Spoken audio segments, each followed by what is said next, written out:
chapter 2, 6 to 9. Hebrews chapter 2, 6 to 9.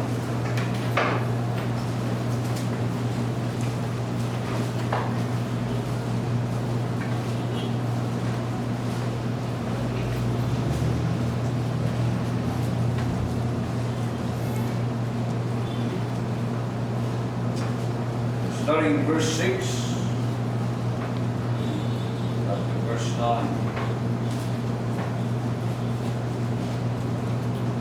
But one in a certain place testified, saying, What is man that thou art mindful of him? Or the Son of Man that thou visitest him? Thou madest him a little lower than the angels. Thou crownest him with glory and honor, and didst set him over the works of thy hands. Thou hast put all things in subjection under his feet. For in that he put all in subjection under him, he left nothing that is not put under him. But now we see not yet all things put under him. But we see Jesus, who was made a little lower than the angels for the suffering of death, crowned with glory and honor, that he, by the grace of God, should taste death for every man. Let's pray. Father in heaven, thank you, Lord, for this wonderful day that thou hast given us. Again, may you bless, rich in thy word. We pray that Jesus will be seen. The power of the Holy Spirit will take charge. I pray, Father, that the hearts of thy people will be open. And for those who are here today who are not yet saved, they may even, Father, we pray that they may even receive thy grace, all for thy glory, for your honor. In the name of Jesus we pray and ask you these things. Amen. We do believe. Wise man, that thou art mindful of him. Ito ay tinanong na ng isang psalmist doon sa Book of Psalms. Ano ba ang tao na siya ay nasa isip ng Diyos? What is man that God has to think about him? To think that man is a sinner. Man has broken the law of God. Na parati na natin nababasa sa Bible yan, paulit-ulit, na tao ay kanyang nilalapastanan ang mga kautusan ng Panginoon. Paulit-ulit na kanyang hindi sinusunod ang mga tuntunin ng ating mahal na Diyos. Bakit iisipin pa ng Panginoon ang tao na siyang nagbigay sa kanya ng kasakit? Instead of glorifying God, they hurt God. Sinaktan nila ang Panginoon by turning their back on Him. Sa kanilang pagtalikod sa Kanya, sa hindi nila pagtalima o pagsunod sa sinasabi ng banal na kasulatan. Kaya ang tanong ng psalmist at inulit ni Paul, What is man that thou art mindful of him? Or thou art mindful of him? Ano ba ang tao? Ano ba ginawa ng tao sa Panginoon? Has God done something that the Lord has to thank man for? May ginawa bang mga tao na ipagpapasalamat ng Diyos sa kanila? Sabihin ng Panginoon, Uy, mga tao, salamat ha! What have we done for God in the first place? Ang unang mga magulang natin, si Adan at si Eva, sila ay binigyan ng gawain ng Panginoon to take care of the garden of Eden. Pero may pinaalala din ng Panginoon sa kanila na huwag kainin ng isang prutas ng isang puno. But they did not obey God. They were tempted by the serpent or the devil. And they succumbed to this temptation. Sila ay naulog. Sila ay nasidus ng diablo. Sabi ng mga taga-Quezon, naharuyo ng mga Diablo. They were seduced by the devil. At instead of obeying the will of God or following the plan of God, everything was in a mess. Sabi ng Panginoon, tumayos na tayo sa Garden of Eden. Pero ang buhay mo, naturag na sa magano'y, gagawang kabalay nito, hindi ko kabalay, masakyanan, mga ito, mga kampi, pagkatapos nandun ka sa tulungan, then namatay ka sa hospital. May cancer of the liver. And worst of all, your soul will go to hell. Di ba ganyan? Buhay ng tao, nabubuhay silang parang hari, but all of a sudden, they wasted everything because of what they've done. Si Adan at si Eva, nasa Garden of Eden, perfect place. Perfect place. Walang lamok na kumagat, ang lamok sa unang bubuta. Dito sila sa mga prutas, dito sila sumisipsip ng pagkain nila. Mga ahas ay mababait. At mga buhaya, hindi ka kakagatin. At hindi bad breath ang buhaya mo. Karoon bad breath na kayo ng mga buhaya. So, everything is perfect. Then, for some reason, Eve was the first one to succumb to the temptation. Siya ang inuna ng Diablo. Sabi niya, uy, Eve, kakawanan nila, ikaw. Alam mo yun, walang hindi dito sa mall. Dire kami. Ako rin nagbaligyan. Para yung mga nagbebenta ng mga pagkain na nakakalason, ano? Sabi ka, kala ba yung taga-kingdom? Kingdom of darkness. So here you see the wasted chance of enjoying fellowship with God forever. Ipalaya sila sa Garden of Eden. And from that time on, naglagay ng guardia sa gate of the Garden of Eden. And I believe so that the Garden of Eden was taken by God out of this world. Kuha, sa Ginoo, hindi sa kalibutan. It is now gone. You will never find it. God took it, hid it, or He had hidden it from us. So, man wasted fellowship with God. But still, ang Ginoo na una-una gihapon sa tao.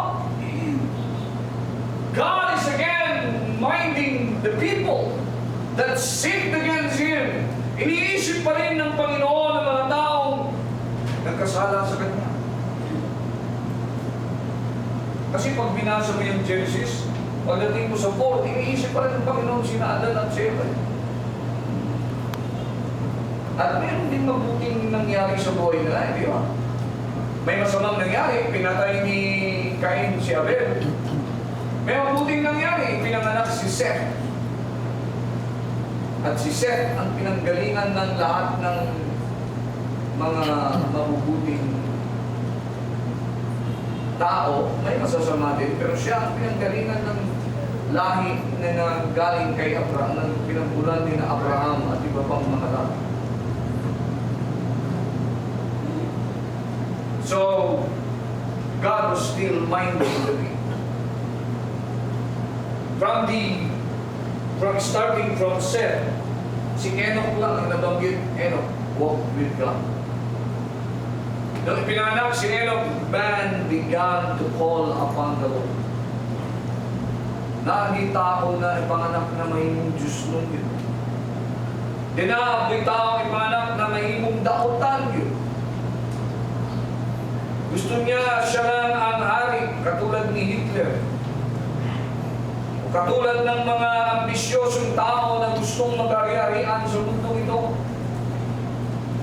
But there will always be men and women, or men and women who will follow the will of God.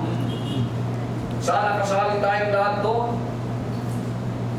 God has been minding man pagsagdan sa Ginoo in spite of the sin of Adam and Eve. Tingnan mo ang ginawa ng Diyos para sa atin. Kung hindi tayo inisip ng Diyos, hindi ito niya gagawin. God revealing Himself to man. Ipinakilala ng Diyos sa tao sino siya.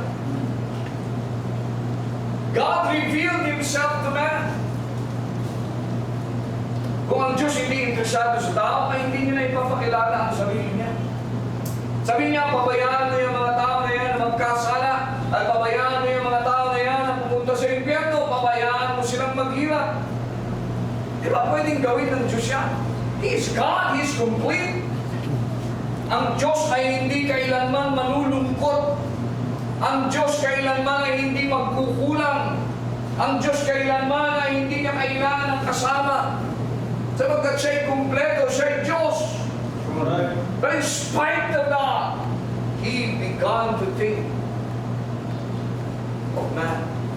And so He tried revealing Himself to man. Ipinakilala niya ang sarili niya sa mga tao. Alam sa Deuteronomy 29:29. Deuteronomy 29, verse 29.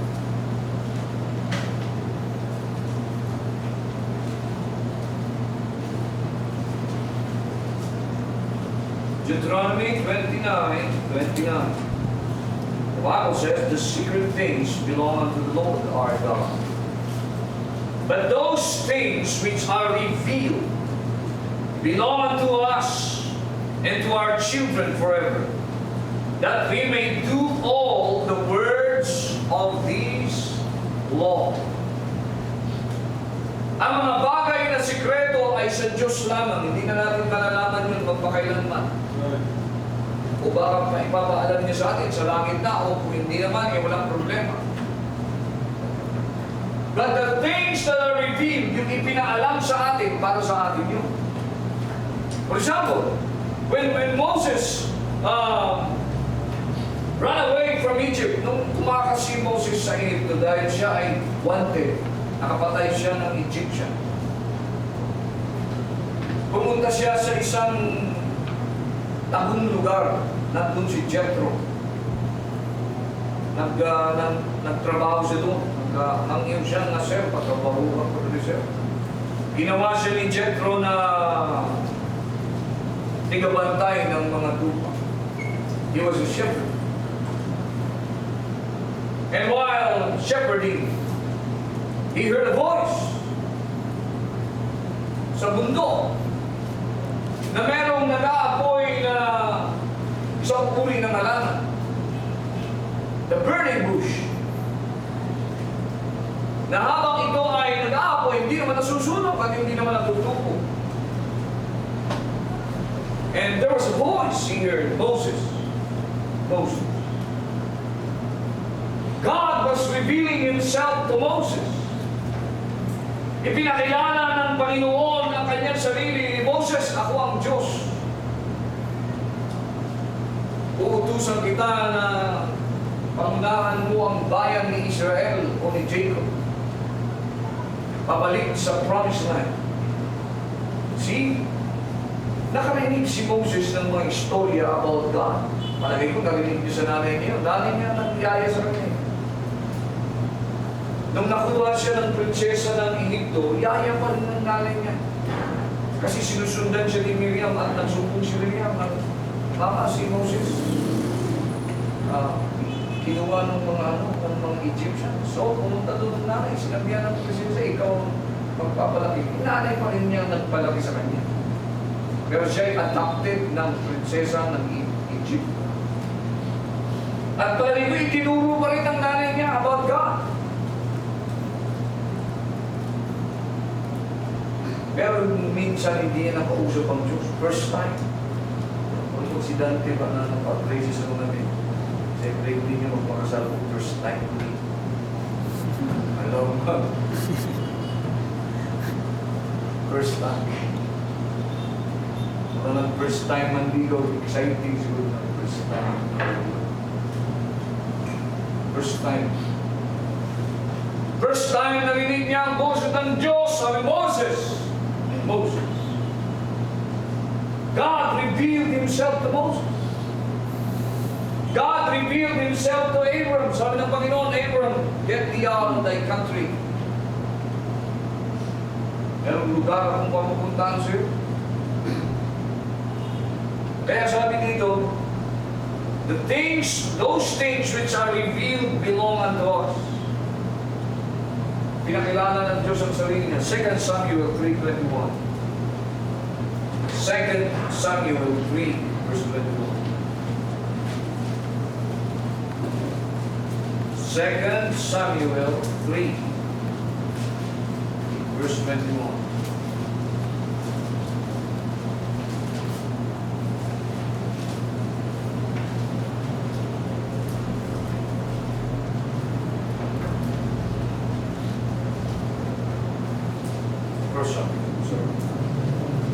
First Samuel 3.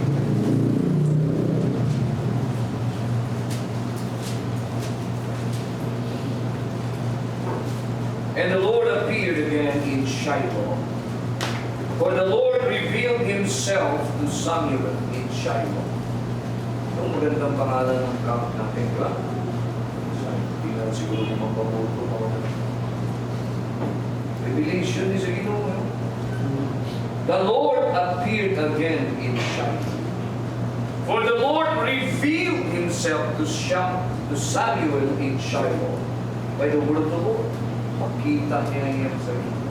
Siya, pastor, nga wala ka dito na istorya sa Ginoo. So, naana sa Bible ang Ginoo. Amen?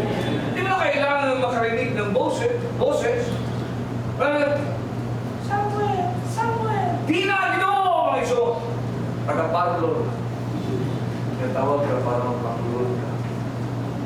Kung gusto mong makilala ang Panginoon, may Bible na po. Sa una rin natin na istorya sila sa Ginoo kay wala kay Bible. Pero ngayon, may Bible na. Ito na ang revelation, kompleto na. Kaya sabi doon sa Deuteronomy 29:29, that those things which are revealed para na sa ako. I-reveal na ni sa Ginoo. Pero sa una, ginareview sa Diyos iyang sarili sa mga individual people. Matthew 16, verse 17.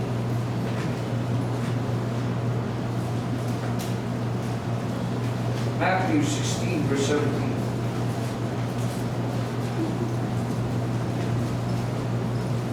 And Jesus answered and said unto him, Blessed art thou, Simon Bar-Jonah, for flesh and blood hath not revealed it unto thee, but my Father which is in heaven.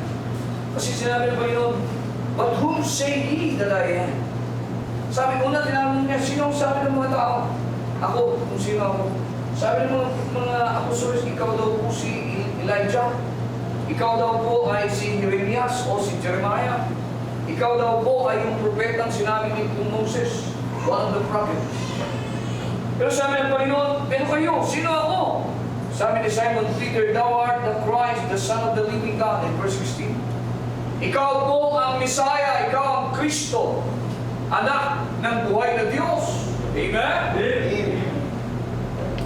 Si Apollo, di inaanak sa buhay sa Diyos. Isa lang ang anak ng buhay na Diyos, si Jesus Christ. Amen. The only begotten Son. Right. Thou art the Christ, the Son of the living God. Then sabi ng Panginoon kay Peter, Peter, sinabi mo yan because it was revealed unto you by my Father. Hindi mo makikilala si Jesus Christ hanggang hindi i-reveal sa iyo ng Ama kung sino siya. Kung nakilala mo si Jesus Christ bilang isang tagapagligtas, it is not because you are bright, it is not because you are spiritual, it is because it is the will of God the Father. Sabagat ikaw ay inisip ng Diyos, ikaw ay nasa isip ng Panginoon, at gusto kanyang isama sa kaligtasan. Yan ang grasya ng Panginoon, kapatid. Hindi aksidente na makarinig ka ng salita ng Diyos. May kalooban ng Panginoon. Pag nireject mo itong sinasabi, ito ay para lalo kang madiin. Kasi narinig mo na, hindi mo pa rin tinanggap, madidiin ka niya. Pero pag narinig mo na at tinanggap mo, may kaligtasan yun. Kaligtasan. Sabi ni Jesus Christ kay Peter, hindi ito dahilan na magaling kang umunawa at kinilala mo ako na ako ang Kristo. Ito ay ipinaalam sa iyo. It was revealed to you by my Father. 1 Corinthians 2 verse 10. So that we could move to the second one. 1 Corinthians 2 verse 10.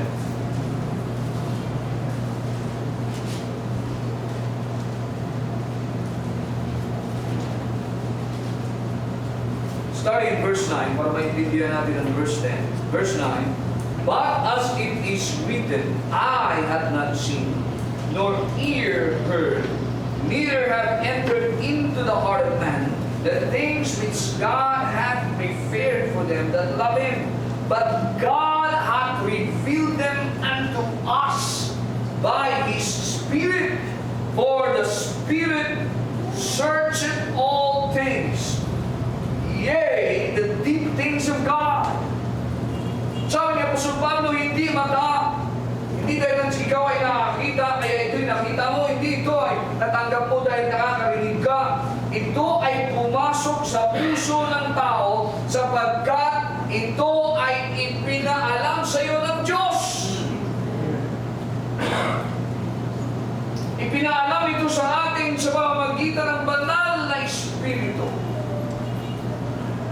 Niyari na yung mag-adto din magsimba, din magawa sa ating putuan na hindi ko mamuon. Iso. To be honest with you, nga naman. Wala tayo mahimog. Kaya wala man ginibil sa iya ang ginibil sa atin.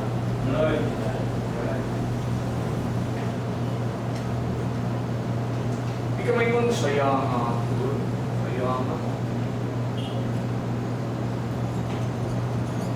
Sasayangan ka, yung nakaalam na ng katotohanan, yun ang umaayaw. Pero kanang hilig yung interesado sa kamaturan na walang kita yung mga. Ginawa na natin lahat, hindi ba?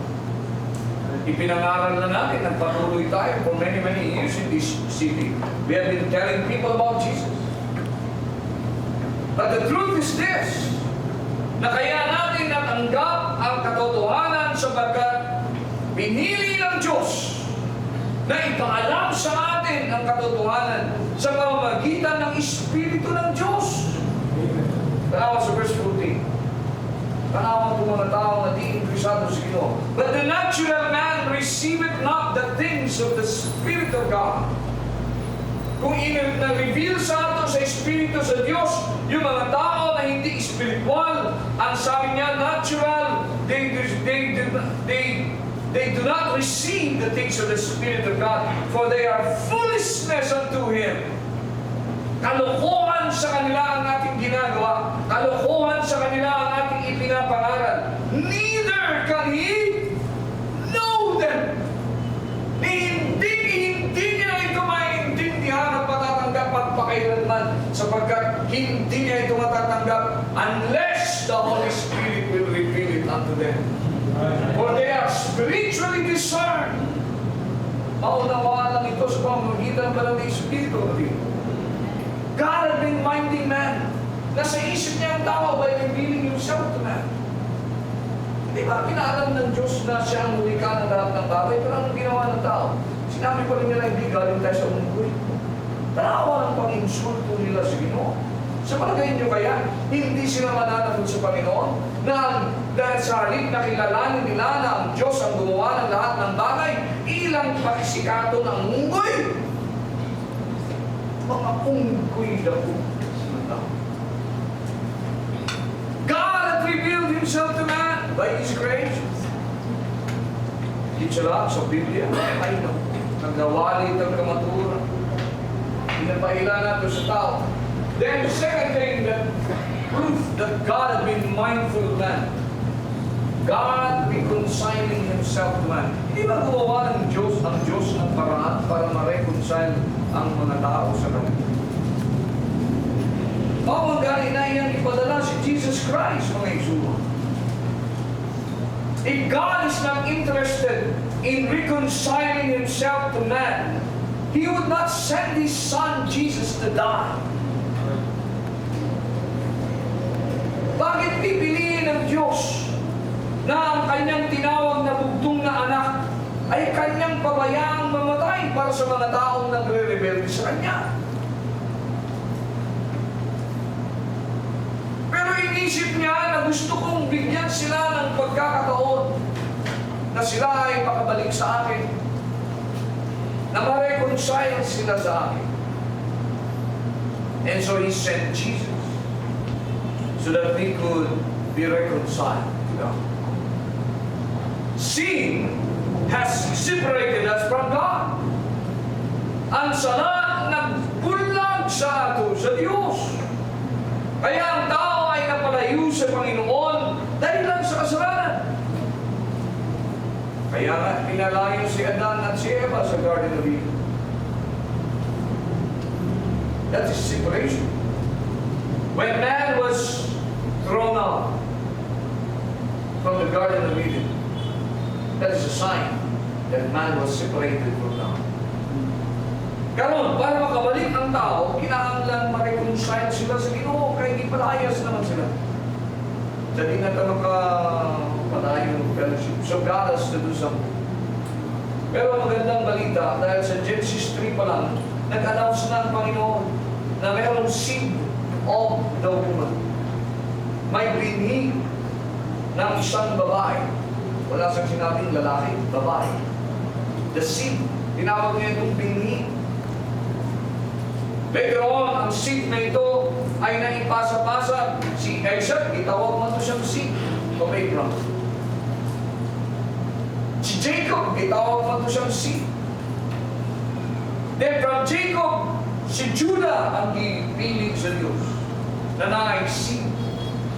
O si Jesus, from the tribe of Judah, gigamit ang isang babae na gikan sa tribe of Judah by the name of Mary, nanganak ng isang batang lalaki. Sinabi na yan ni Propeta Isaiah, Isaiah 9:6, Isaiah 7:14. Sinabi niya na may ipapanganak na lalaki, may isang birhen na manganganak. Isaiah 7:14, Isaiah 9:6. I-prophesy na ni Isaiah. Natuma na sa Matthew, natuma na sa Luke. Sinabi na yan ni John na mayroong darating. Tinawag siyang Word of God. In the beginning was the Word, and the Word was with God, and the Word was God. Then in verse 14, and the Word was made flesh. Naging tao siya.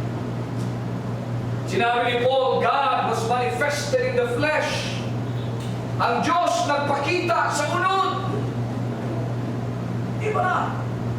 Patunay sinasabi sa Bible. Look at this. 1 Timothy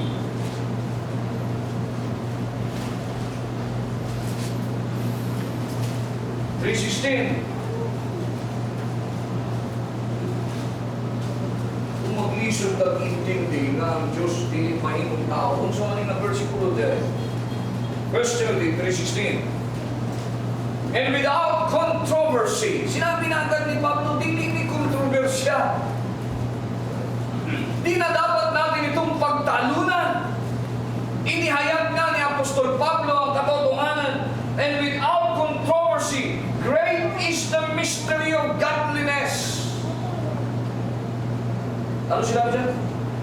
God was manifest in the flesh. Ang Diyos ay nakita sa laman. Kinsa to? Si Jesus Christ! Amen. God was manifest in the flesh. Nagpakita sa laman para iligtas ang mga taong nagkasala. Sapagkat ang tao lang hindi makapagliligtas ng kapwa niya tao, pareho lang siyang tao. That's right. Though si Jesus ay nasa tao, nakatawan, siya ay nanggaling sa langit. The Word was God, and God was manifest in the flesh. Beloved, God did this to reconcile man to himself. 2 Corinthians chapter 5, verse 19. 2 Corinthians chapter 5, verse 19. The Bible says, to wit that God was in Christ, reconciling the world unto himself, not imputing their trespasses unto them, and hath committed unto us the word of reconciliation. Mapagsiguli ang tao sa Ginoo, kay siya nabulag man sa Diyos. Si Jesus Christ ang bridge. Dalawang isla, ano yun sa Bohol? Nung una kong bridge doon, yung Panglao Island, walay bridge. Tingnan mo yung Pastor Blanco, so mananang isla. Pero yung bukula lang sa Tagbilaran, malapit lang yun. Diyan lang sa baba ko dito. Kung sa manang isla, siya muna yung Panglao Island. Minaw pa kayong Panglao Island, magbangka ka mo dito dito. Nabulag ang Panglao Island sa Tagbilaran. Then all of a sudden, nag-bridge sila ng bridge dito sa Panglao Island. Kaya na-discover nila, pwede man na yung bukuhan ni isla. At nung nagkaroon na ng bridge, ay parang isa na lang siya sa Tagbilaran. Tabuk na lang muna. At ang mga tao nagtabok ng beach sila, mga hotel, mga guwapong, mga resort, wala na, nabulok na ang Panglao Island o mga building. Nawala na niyang pagka-inosente na isa. Alam mo, mas maganda sa Pilipinas kung hindi natin ginagalaw yung magagandang bagay. For example, yung Boracay, kung pinabayaan nila yung as is before, paraiso pa rin yan. Pero tingnan mo ngayon, ang gulo. Pareho sa Panglao Island, at tunamot alam mo, tingko po, wala na isla, karoon to, building. Sabi ko ako sa building.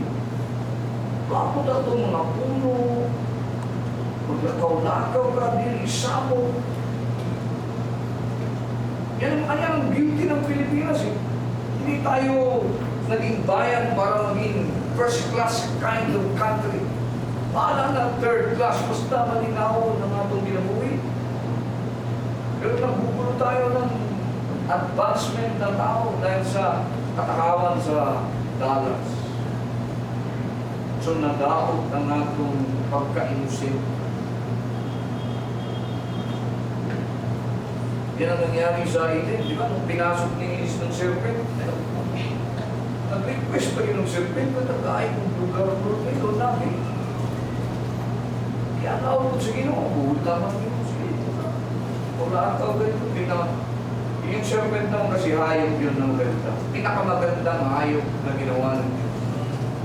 Sabi sa Genesis, may paa ang serpent. Then ang balat niya ay very colorful. Tanaw ng mga sawabi daw, colorful kaya na ilang panin. Pero nang dahilan na pinasukan ng Diablo, di na siya magpili yung pangit yun. Kadlok mo ng pangit, hindi na nakating. Nyari na yung temptation na pangit. Uy, bawat rin temptation. Pero kung tanawa, kung waka pa siya na relasyon, relasyon. Hindi na kasi temptation. Short naman, shortcut naman. Yan ginagawa ng Diablo. Kaya pinasukan niya ang pinakamagandang ginawa ng Diyos, serpent.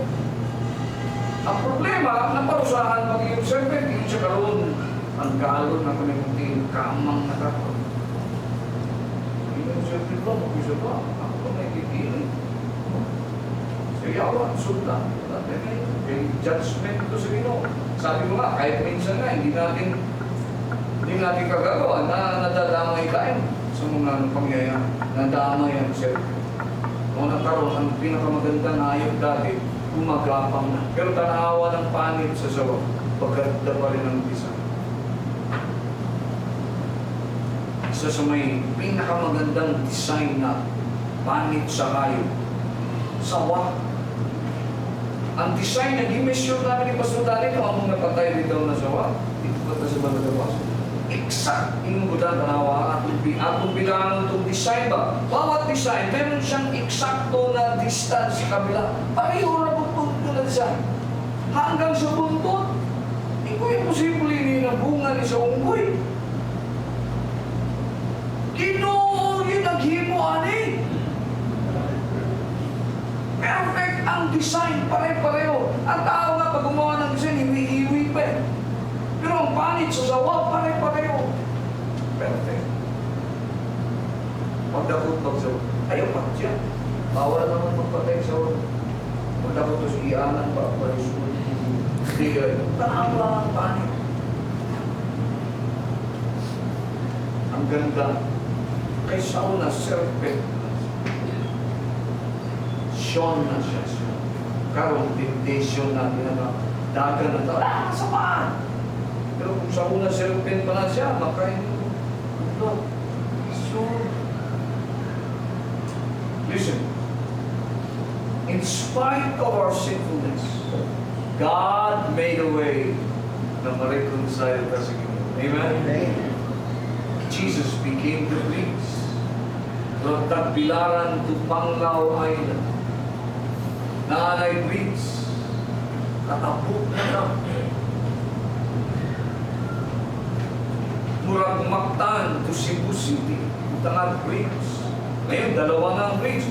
Magiging tatlo na kasi gagawa na naman sila kung pa sa unahan ng EBSA. Maghimo na po sila bridge. Grabe ka-traffic ng Cebu.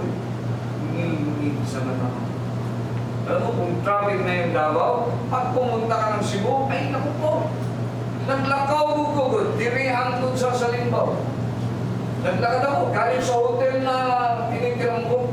Naglakad ako papunta sa Besamo, ganun kalayo. Kaya ang traffic, nauna pa ko sa jeep. Tinandaan ko yung jeep. Kanina jeep at tandaan ako na kaabot pa na dito sa Besamo, maglakaw lang. Puro ba kaya kung pulo ang nagalakaw, dati alam ang taga Cebu. Tao ni galakaw. Kaya malatama ka naglakaw, kaya mga agianan, mga plantaman. Hindi klaro-klaro ka na, hindi ka na mamasyal. Sabi niyo pamasyal sa mga tubangan sa mga planta.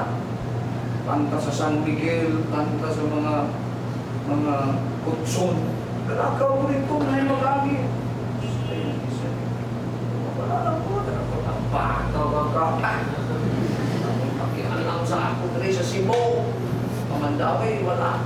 Ako ay nakapano. Ako doon sa kisa. Kaya, dahil na ro. Davao, start na, di ba? Puro ko na kung kapak sa clutch. Pag nagdadrive ako sa Davao. Dahil sa traffic. Pero sa una, wala ikaw. Kaya galakaw lang na naman. Gamay ang magpulang tao. Sa una, maliit pa ako, pag naghiga ka sa highway, hindi ka masagasa. Mga 3 minutes. Hugay ang mga sakyanan mag-abo. Dagmay kayong jeep, nagtulo-tulo lang. At pamasahe, 15 city. Mga na akong nakita. Ganyan ako katanda. Pero mas matanda pa yung iba. Tila pa yung pamasahe sa una. Tila pa pamasahe sa una din. Wala pa kong panganak. 5. Uches o 5 na i-increase. Ibig sabihin, matagal mag-increase ang presyo nun. Eh, naamutan mo pang 15 centimos. Pag high school na ako, nagmahal na, 30 na. 30 na ang jeep. Yeah, sa super, sa Chinese namin nag-30 na. Kausa na nawala ito kung 30, 30 na kung dagaan na. Dagan ko kayo pala dito, dagan ko kayo pamasaman. Hindi ko na kayo, wala na ito, dagan! Dagan ko ba yan? Abot ko sa Chinese, plus pamasahin. Uy, sa mga bata. 30 na, di ba ba yan? Karoon, wala. Mahal na masyadong pamasahin. Hindi na ko bakit hindi mo sa kayo chip ko. Mahal na. Lumot din sa mga tulay na may napunta sa pamasahin. God is bridging Himself to man. Kung ka lang na-bridge si Jesus Christ. Tawag dyan, reconciliation. The ministry of reconciliation. Jesus died para kita mabalik sa Ginoo. Then, the last thing. God redeeming man for Himself. Una, i-reveal sa Diyos ang iyang kaugalingon siya, ako ang Diyos. Then, naghimo siya lakang ma-reconcile ang tao sa Diyos. Ipadala niya yung bugtong na anak, si Jesus Christ.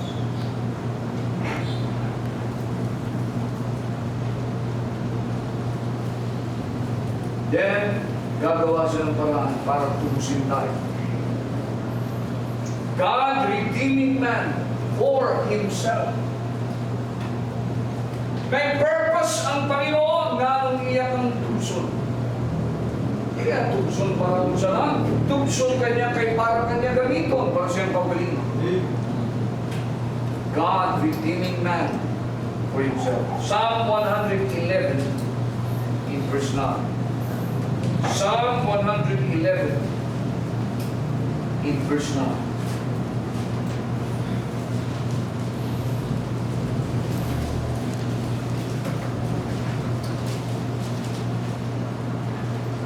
He sent redemption unto His people. He hath commanded His covenant forever. Holy and reverend is His name. Ipadala niya ang redemption sa katama siya. Si Jesus Christ pa rin. Kaya si Jesus Christ ang atong redemption. Di na makalidim ang church. Walang church makarinig. Walang simbahan na pwedeng tumubo sa'yo. Binubuo din yung mga simbahan ng mga tao na may mga pagkukulang sa Diyos. Tanging si Jesus ang pwedeng mag-redeem sa atin. Siya lang ang pwedeng makatubos sa ato kay siya lang ang gikan sa langit. He sent redemption unto His people. Ephesians chapter 1, before we will close. Ephesians chapter 1. Kung paano tayong tutubusin ng Panginoon Jesus at bakit?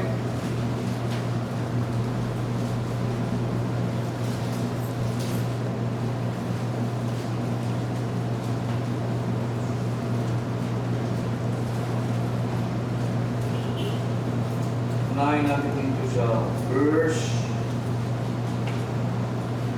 9, bago sa verse 7. Ito siya, revelation ito. I-reveal Himself unto us.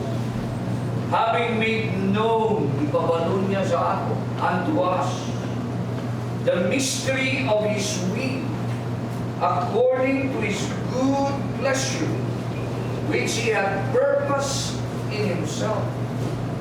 Iyang ipabalo sa imo ang misteryo sa iyang kabubutmon. Tanawa. Na na-appeal ka sa iyang plano. Paano kaya kung di tayo ipinisinali ng Panginoon sa kanyang covenant, sa kanyang kalooban, sa kanyang pagkasundo sa tao? Paano sa lang kung ipasagdan ka sa Ginoo? Wala ka nakadumog sa gospel, wala ka nakasunod, nakatawad sa grasya sa Diyos, ipasagdan lang ka.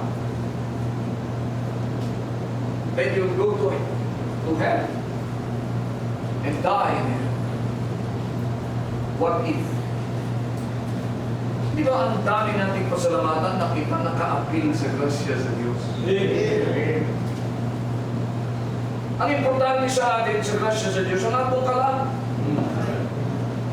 Iniatong dawa sa daw na kabungi atong mga ilong ay do, mata ay atang atong mga ngipo, nakakabungol ng atong mga dalungka, para tayong lumang sasakyan. Kaya may lumang sasakyan, ang iyang pipi, paus na, pep. Start ka na nagtinong-tinong. Lumang sasakyan eh. Kung sa may atong i-expect. Si Pastor Will, binilan siya ng anak niya ng Mirage, Mitsubishi Mirage. Pagkuha niya dito sa Mitsubishi sa Cagayan, ikulang ko sa 2078. Bago yung sakyanan. Sinawa, first time mag-drive-an. Pagsunod sa gate sa simbahan. Mansa to. Grabe taas sa DC sa gilid. Tingnan ng sales month, sir. Bumi na rin po siya siguro. Covered na rin sa unsa, sir. Sa kanang insurance, sir. Mailisan ulit na sa Mitsubishi, sir. Pero sakit kahit maupay pagawa sa dili sa Mitsubishi, sir. Sa sunog, sir. Ano, ha? Pero tingnan mo yung kotse na yan ni Pastor Will. Gas ako ba nga itong tindagan? So, saan yung mga gas-gas ni Pastor? Mga ginabang-banggaan na po ng mga sikat kay Hugay mo kante. Pasensya, di gulang. Hindi ito. Bago yan sa kanya, pero ang driver, di gulang. Pagsunod na ko sa kotse, yung nagpunod sa kanya. Ako paano gusto ng kotse ni Pastor? Ang mga trapo na basa, ibang suksok lang dito. Lah, di gulang, di ba? Mga trapo ba basa lang? Di ba magpanos ka lang abay? Nasa sunod sa kotse yan ako. Ibang suksok lang dito sa mabutangan. Kung ano naman din yung trapo, panadali makita. Driver, 78 years old. Ang Mirage, 2015 model. Pero sa akong tumataan naman ito, papunta man ito sa katigulang. Amen? Pero importante ang kalag iya sa Diyos. Amen? Na-appear itong katawan natin, malay problema. Kaya ang kalag ang importante, safe in the hands of Jesus. Amen? Kiritin. Tara sa verse 7. In whom we have redemption through His blood. The forgiveness of sins according to the riches of His grace. Tayo ay tinubos sa pamamagitan ng dugo ni Jesus. Hindi ng dugo ng simbahan, hindi ng dugo ng kung sino. Tayo ay tinubos ng dugo ni Jesus. Si Jesus ang tumubusan. Siya ang atong pasalamatan. Siya ang atong simbahan. Kaya siya ang atong nagulubos. Beloved in the Lord, as we end, there are things we'd like to remind you of. Sinners, talking to the sinners, kung wala pa nagtawag kay Jesus. When God stoops, kana bang naog siya sa imong level, God is so high, nag-stoop siya kay naong kasaubos. Kasaubos. When God stoops, will you not stoop? When from the highest heaven He seeks you, will you not seek Him? Kung Ginoo gani nagpaubos sa kay kalimot para i-reach ka, di ba ka magpaubos nga dawaton na ikaw makasasala? Will you not humble yourself and admit that you have sinned against God? Na ikaw mismo nakasala sa Ginoo? Kung ang Ginoo nangita sa imo, Ginoo na nakita sa iyo, di ba ka di mo pangitaon ko ng Ginoo? Pero di mo ipangita, nagka-Ginoo na ang nangita sa iyo. Di ba ka magsikapot na pangitaon ko di mo ang kamaturan sa Ginoo para imo pong ma-embrace? Second, all things, that He who was master of all heaven's majesty came down to be the victim of all man's sins. Ang Ginoo ng heaven's majesty, that's Jesus Christ, na naog sa kalimutan para mahimong biktima sa miserabling kinabuhi sa tao. Man, if he will come to Jesus instead of misery, he will enjoy the grace of God. Pag-ugon sa Ginoo ilang kinabuhi. Luwason ang ilang kalag, ikaw ay umaasa lang kay Jesus Christ. Hindi sa ano pa man, kundi kay Jesus Christ. Siya lang ang tunay na makapagpili. What is man that thou art mindful of him? Yan ang tanong sa Diyos. Bakit mo ba? Ano ba ang tao na parati siya'y laman ng inyong isipan? Na gusto niyo siyang mapalapit sa iyo? Gusto niyo siyang makatanggap ng grasya? Remember what the Bible says. God is love. Sapagkat ang Diyos ay pag-ibig. Iniimbitahan niya ang mga tao. Whosoever will may come, Jesus Christ. Sino man ang may nais na lumapit kay Jesus ay pwedeng lumapit sa Kanya at pwede siyang tanggapin. Father in heaven, thank you. It is our prayer that Thy word, as it is preached, will be received. Aming dalangin na sana ay sumagana din yung salita at grasya sa pagmubahin at pagdalangin. Sana mahal na Panginoon ay naitaas ang mahal na pangalan ng Panginoon Jesus sapagkat kailangan may taas siya upang habang kami naman ay magpapagmula. Father in heaven, we pray